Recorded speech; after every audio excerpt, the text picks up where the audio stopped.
सांगड़ गुज़िर ॾींहुं सांगड़ थाणे आॾो शाज़िया मरी जो रस्तो रोकण लाइ मुख़ालिफ़ धुर पारां कयल एहतिजाजी मुज़ाहिरे जो केस सरकारी मुद्दईयत में दाख़िल।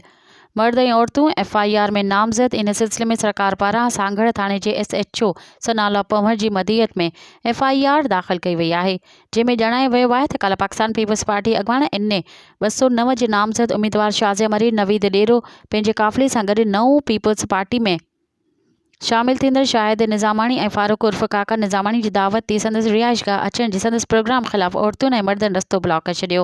ॿारनि खे ढाल बणाए शरपसंदी फैलाइण जी कोशिश कई। मुज़ाहिरीन ॾंडनि ऐं सरोटनि सां आयल हुआ। पुलिस बर वक़्तु पहुची कंहिं वॾे अणवणंदड़ वाक़िए खे रोके वरितो। इन दौरान केतिरा ई कलाक रस्ता रोक करे शाज़िया मरी जे काफ़िले खे न वञण ॾिनो वियो।